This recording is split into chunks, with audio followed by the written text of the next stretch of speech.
Welcome to Topics of Interest for Guardian Ad Litems and Parenting Coordinators. This is presented by members of MAGL, and today I'm Dr. Gerry Lewis and I'm here with Dr. Stephen Shapse, and we're going to be talking about the court experience as a GAL and PC. So Steve, maybe you can start by telling people a little bit about what to expect. You've done a lot of this, so what should people expect when they show up in court? In court, there are a certain set of rules and procedures in the way the court works. You should come in appropriately dressed, appropriately rested. The key thing is preparation. You should be thoroughly prepared, familiar with the case and with the areas that you are going to be questioned on. You were talking before, we were talking before about the invitation that you get, the subpoena. Say a little bit about that. As a professional, as either a guardian ad litem, a parenting coordinator, you do not come to the court uninvited. You don't wander in because someone said, hey, could you come by and testify? Yep. You need a formal invitation, and that formal invitation is a subpoena. Okay. That is issued by one attorney or the other. Now, what I have and you have in your MOU or your contract beforehand is a statement that says, beyond the GAL report, if I do get called for deposition or to appear in court. Tell us what we should have, people should have in their contract about that. Well, we'll probably do another topics of interest on contracting, right, and another one on subpoenas. It is highly recommended, and most of us in MAGL and other professions do practice with a contract or a memorandum of understanding, in which, besides from delineating responsibilities, we also include a section on payment. How do you get paid, what the fees are, and when that payment is due. So, for example, with the MOU for guardian ad litems, I specify that if I'm called, if I'm subpoenaed to testify, either in court or at a deposition, the subpoenaing party, whoever issues that subpoena, is responsible for paying a retainer. And I specify how long in advance that retainer must be received, generally a week, what that retainer is, how much it's going to cost, and what I will be charging for. And that's typically preparation time, all time in court, and all travel time, and the miscellaneous expenses such as parking and so forth. We're going to, as you said, we're going to cover this in another topic of interest, the contract, because it's important to have one and it spells it out. So you get to court, you're sworn in, and then what? The first thing that they're going to ask you is about your credentials. The process is called voir dire, and I think most of us are familiar with that term. The earlier you are in your practice, the more intensive that questioning is going to be. They can want to know where you went to school, when you graduated, what you studied, courses, workshops that you've attended to, CEUs, and depending on how the other side feels, they may try to undermine you and say you're not qualified to testify. In guardian ad litem work, the court has appointed you, and the court most likely will jump in and say, I appointed this individual, this person is qualified to do the job, I appointed them too.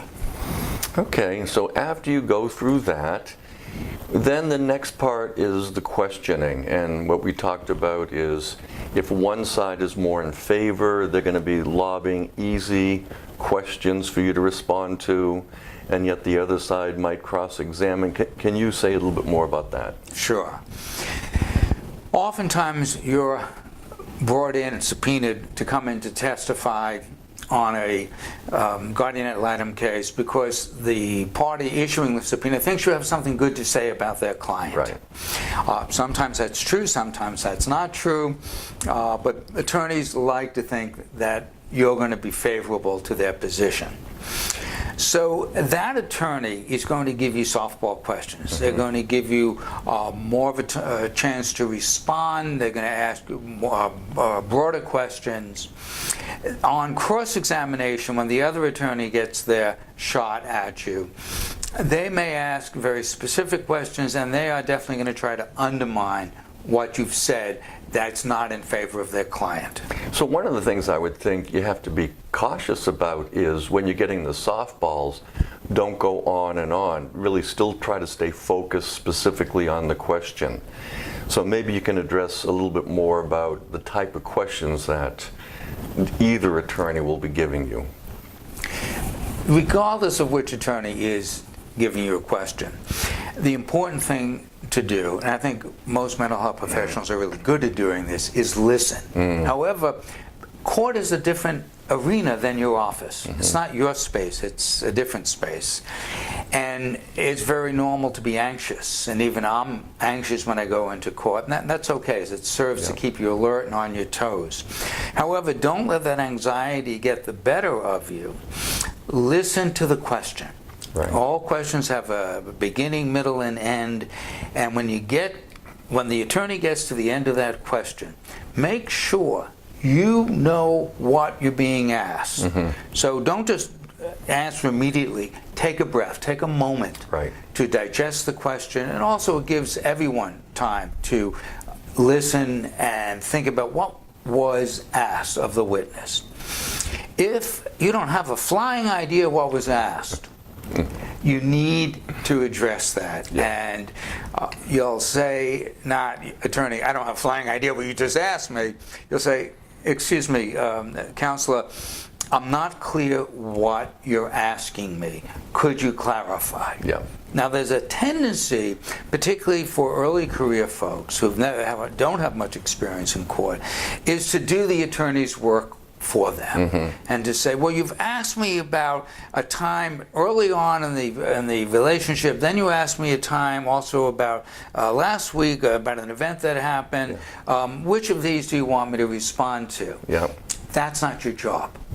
So how would you address that? What would you say? I'm not clear, or you just say, counselor, I am not clear what you're asking me about. You seem to ask me many different things, or you've asked me two different things. Even that I wouldn't say. I'm not clear, because as soon as you say you asked me two different things, the attorney's entitled to say to you, what two things did I ask you? You don't want to do that work. And your job is not in that way to help out the attorney. Your job is to help the court. And the best way that I, as a witness, can help the court is knowing what I'm being asked and addressing in as much detail as is appropriate the question presented. Now, what about attorney demeanor? And if you feel like you're really getting slammed, or sarcasm, or just not being treated well, what should you do in that case? Attorneys may at times, and not necessarily purposely, but keep in mind their client is there, the judge is there. Everyone is actually nervous, believe it or not. Attorneys are nervous when they're trying a case, because everyone in a way is on show. They want to make a good impression on their client, and maybe even more importantly, they want to make a good impression on the court, so the court will think favorably of them and their client. So sometimes attorneys will be sarcastic, sometimes they'll yell, sometimes they'll just raise their voice or be confusing. And I think it's appropriate, and I've done this on occasion, to turn to the judge, not the attorney. The judge, not the attorney. Because you're testifying to the court. Your testimony is to the judge. So if at all possible, while you may look at the attorney when the attorney is giving you a question, you respond to the judge, if the judge is paying attention to you. Sometimes they're taking notes and there's no eye contact with the judge. You have to use your judgment at the time. Regardless, you do have to ask the judge this, to say, Your Honor, could you ask the attorney not to yell at me? Could you ask the attorney not to be sarcastic? And so that's perfectly fine. And what that does is that it puts the attorney on guard, because now they've been embarrassed, and they don't want to be embarrassed. Now, what about at a deposition when there's no judge? At a deposition, what I like to do, when the only record is going to be the written record, the transcription, is to ask to go off the record. Okay. have the stenographer stop the tape, stop taking notes, and then address the attorney directly and say, excuse me, would you mind not yelling and just speaking in a normal voice? Okay. I wouldn't even use the word lighten up. Just, would you mind not yelling at me? Yelling. I really appreciate that. That saves the attorney some embarrassment. It's modeling for the attorney. And keep in mind that regardless of what goes on in a deposition or a trial, everybody has a job to do. And you got to go back and do your job. So in closing this out, are there 2 or 3 mistakes that you want to make sure you avoid?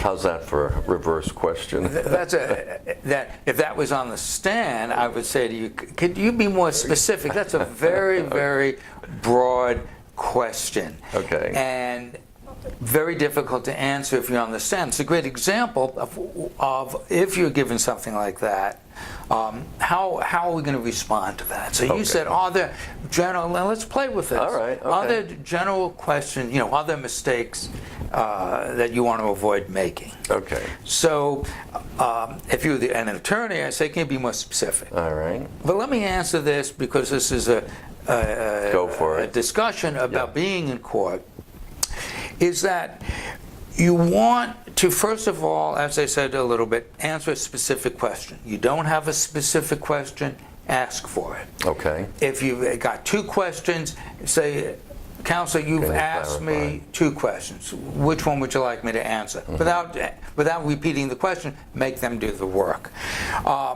You want to be specific in your response. Use words like, the client is 38 years old, rather than, I think the client's 38 years old. Right. That's an obvious difference there, and it goes to your credibility. What do you mean you think? Well, I think, Your Honor, or Counselor, the children belong with Mom. What, you think the children belong with Mom? Okay. Yeah. So you want to use very neutral but specific directive. Such as, it's my opinion that the children belong with Mom. Is that appropriate? And that would be appropriate, in my opinion. Okay.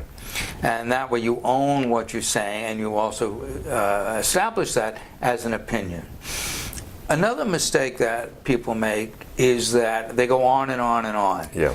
And that could be because they want to show their knowledge, they want to help the client they're in favor with. You think you're helping. And the more you say, the less you're helping, and the more questions and the deeper the hole you may dig for yourself. Especially during the cross-examine, when the attorney who's not so enamored of you starts asking questions. Exactly. Yeah. My favorite question is yes, no, or I can't answer that question in the manner you've presented it. That's your favorite answer, yes, no, or I can't answer your question in the way it was presented. Correct. So that if you say with yes and no questions that have yes and no answers, sometimes they're factual answers, you give the factual answer. The only time that you're going to expound and expand your answer is if you're asked for your opinion, or what is your opinion based upon? Right. At that point, for example, you've opined that the children have a stronger relationship with one parent than the other parent. And they say, doctor, what is that based upon? Then you have to give the facts. And then you go through it and you say that's based upon my interviews with the children, my observations of the children with the parent, both in my office and in their home, based upon collateral reports who have observed the children, the parents, and so forth. All right. I think we've covered a lot of material in a very short amount of time. Thank you very much for listening to this, and Dr. Shapse, Steve, thank you very much as well. It's been my pleasure, and let's not forget to, if anyone has comments about this presentation, to contact either Gerry Lewis or myself. Our information can be found on the Magle website in the directory. Great, thank you. Thank you.